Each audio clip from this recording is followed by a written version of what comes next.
আসসালামু আলাইকুম রহমতুল্লাহি ওয়াবারাকাতুহ। 1 মিনিট মাদ্রাসা ইউটিউব চ্যানেলে সম্মানিত দিনী ভাই বোনেরা, আমি আশা করি আল্লাহ তাআলার অশেষ রহমতে আপনারা ভালো আছেন এবং সুস্থ আছেন। আলহামদুলিল্লাহ।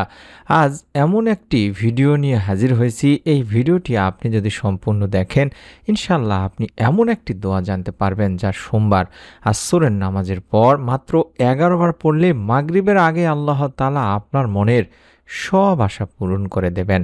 এটি কোনো গল্প নয়, কোনো গুজবও নয় দিনী ভাই বোনেরা। আমি নিজে এই দোয়াটি পড়েছি এবং ফল পেয়েছি আলহামদুলিল্লাহ। আর সেই কারণেই আজ আমি আমার প্রিয় ভাই ও বোনদের সাথে এই বিষয়টি শেয়ার করছি বা আমলটি শেয়ার করছি। তাই অনুরোধ করছি, আল্লাহর রহমত কখন কোথায় কিভাবে নেমে আসে তা আমরা কেউ জানি না। কিছু সময় রয়েছে, যেই সময়ে কিছু দোয়া আর কিছু আমল আছে যেগুলো আল্লাহর দরবারে অনেক প্রিয়। তাই অনুরোধ করছি, আজকের আমলটি হলেও একবার হলেও আপনারা করবেন। তার মধ্যে এই সহজ একটি দোয়ার আমল শিখিয়ে দেব। এই দোয়ার আমলটি অবশ্যই করবেন। এই উদ্দেশ্যে বা নিয়ত করে ভিডিওটুকু সম্পূর্ণ দেখতে থাকুন। সোমবার এটি এমন একটি বরকতময় দিন যেদিন নবী করিম সাল্লাল্লাহু আলাইহি ওয়াসাল্লাম রোজা রাখতেন। হাদিসেও এসেছে, রাসূল পাক সাল্লাল্লাহু আলাইহি ওয়াসাল্লাম বলেছেন, আমি সোমবারের রোজা রাখি কারণ এদিন আমার জন্ম হয়েছে আর এদিনই আমার প্রতি ওহী নাজিল হয়েছে। এটি সহিহ মুসলিম শরীফের সহিহ একটি হাদিস। আর এই দিনটি শুধু রোজার জন্য নয়, দোয়া কবুলের সময় হিসেবেও বিশেষ একটি দিন। কারণ সোমবারে ফেরেশতারা বিশেষভাবে আমলগুলো আল্লাহর দরবারে উপস্থাপন করেন। তাই এই দিনের আসরের নামাজের পর যদি আপনি এই ছোট্ট দোয়াটি 11 বার পড়েন, আল্লাহ তাআলা সেই দোয়ার দিকে তাকিয়ে আপনার দিকে বিশেষ দৃষ্টি দেবেন ইনশাআল্লাহ। আসরের নামাজ ইসলাম ধর্মে অত্যন্ত গুরুত্বপূর্ণ একটি নামাজ। কোরআনে আল্লাহ তাআলা বলেছেন, রক্ষা করো নামাজসমূহকে, বিশেষ করে মধ্যবর্তী নামাজকে অর্থাৎ আসরের নামাজকে। সূরা আল বাকারাতে বলা হয়েছে। এমনকি এই অনেক আলেমগণ এটাই বলেছেন যে আসরের সময় হলো দোয়া কবুলের অন্যতম একটি সময়। রাসূল পাক সাল্লাল্লাহু আলাইহি ওয়াসাল্লাম বলেছেন, জুমার দিনে আসরের পর থেকে সূর্যাস্ত পর্যন্ত এমন এক মুহূর্ত আছে যেই সময়ে বা যেই মুহূর্তে দোয়া করলে তা কবুল হয়। বুখারী মুসলিম শরীফের একটি সহিহ হাদিস। তেমনি সাধারণ যে দিনগুলো আছে এর মধ্যেও আমরা আসর এরপর থেকে দোয়া করব এবং এই সময়টিকেও দোয়া কবুলের সময় হিসেবেও ধরা হয় থাকে। তাই আজ সোমবার আসরের পরও আপনি যদি মন থেকে এই দোয়া করেন, আল্লাহ আপনার মুখে কবুল বলে দেবেন ইনশাআল্লাহ। অর্থাৎ আল্লাহ তাআলা আপনার মনের মধ্যে শতভাগ বিশ্বাস স্থাপন করাবেন যে আপনার দোয়া কবুল হয়েছে। এখন আসুন মূল আমল ও দোয়াটি আমরা জেনে নেই। প্রথমে আপনাদেরকে আসরের ফরজ নামাজ সুন্দরভাবে আদায় করতে হবে দিনী ভাই বোনেরা। তারপর নামাজের পরে এই ছোট্ট দোয়াটি 11 বার অন্তত কষ্ট করে পড়তে হবে। আর পড়ার সময় আপনার মনে যেই আশা বা চাওয়া আছে সেটা কল্পনা করে নিতে হবে। অর্থাৎ আমরা যে ছোট্ট দোয়াটি পড়ব সেটা আমাদের সকলেই কম বেশি জানি, ইয়া হাইয়্যু ইয়া কাইয়্যুম বিরহমাতিকা আস্তাগীস। এরকম করে আমরা অন্তত কষ্ট করে হলেও 11 বার পড়ার চেষ্টা করব।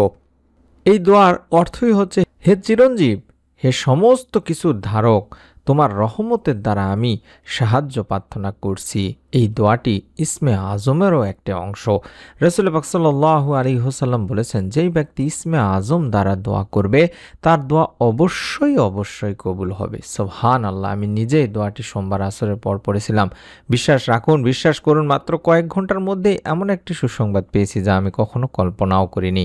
এটি একটি কঠিন সমস্যা কয়েক মাস ধরে আমাকে কষ্ট দিচ্ছিল, কিন্তু সেদিনের এই আমল যেন আমার দরজা খুলে দিয়েছেন, ভাগ্যের দরজা খুলে দিয়েছেন। আর তখনই আমি বুঝলাম, আল্লাহ কোনো দোয়া কখনোই বৃথা দেন না বা বৃথা যায় না। আর দোয়াটি পড়ার আগে আপনাকে এই বিষয়গুলো খেয়াল রাখতে হবে দিনী ভাই বোনেরা। যেমন দোয়াটি পড়ার আগে অবশ্যই নামাজ সম্পূর্ণ মনোযোগ দিয়ে আদায় করতে হবে। দোয়া করার সময় মন ও জবান একসাথে রাখতে হবে। কারো ক্ষতি বা অন্যায়ের উদ্দেশ্যে দোয়া করবেন না। পড়ার পর আল্লাহর কাছে আপনার চাওয়া নিজের ভাষায়ও প্রকাশ করতে হবে এবং সবচেয়ে বড় কথা হলো বিশ্বাস রাখতে হবে। আল্লাহ বলেন, আমি আমার বান্দার ধারণা অনুযায়ী তার সাথে আচরণ করি। হাদিসে কুদসিতে বলা হয়েছে। অর্থাৎ আপনি যদি বিশ্বাস করেন যে আল্লাহ আপনার দোয়া কবুল করবেন, তাহলে তিনি নিশ্চয়ই কবুল করবেন ইনশাআল্লাহ। তাই দিনী ভাই বোনেরা, আমি যে দোয়ার আমলটির কথা বললাম, এই আমলটি প্রতি সোমবার আসরের পর অন্তত কষ্ট করে হলেও 11 বার পড়ার চেষ্টা করবেন। পরপর এরকম করে অন্তত 3 সোমবার আমলটি করুন। আল্লাহ তাআলা চাহে তো প্রথম সোমবার বা প্রথম দিনেই আপনি ফল পাবেন। যদি ফল নাও পান হতাশ হবেন না। আর কখনো কখনো আল্লাহ তাআলা আমাদেরকে ধৈর্য পরীক্ষা করেন। সকলের মনের নেক আশা যখন তার জন্য উত্তম হয় তখন তার মনের নেক আশাগুলো আল্লাহ তাআলা পূরণ করে থাকেন। কিন্তু মনে রাখবেন যে দোয়া কান্না দিয়ে করা হয় সেই দোয়া কখনোই ফেলে দেওয়া হয় না বা সেই দোয়া ফেরত দেওয়া হয় না। তাই চাইলে আপনি একটি ছোট্ট কোনো জায়গায় বা নোটবুকে আপনার দোয়াগুলো লিখে রাখতে পারেন যে এই দোয়া আমি প্রতি সোমবার আসরের পরে এই দোয়াটি অন্তত 11 বার করে পাঠ করব। এভাবে আপনারা লিখে রাখতে পারেন যাতে করে আপনাদের সুবিধা হয়। অর্থাৎ আমি যে দোয়াটি দেখাচ্ছি এই দোয়াটি আপনারা চাইলে এভাবে লিখে রাখতে পারেন যে প্রত্যেক সোমবার আসরের নামাজের পরে 11 বার করে এই দোয়া পড়তে হবে।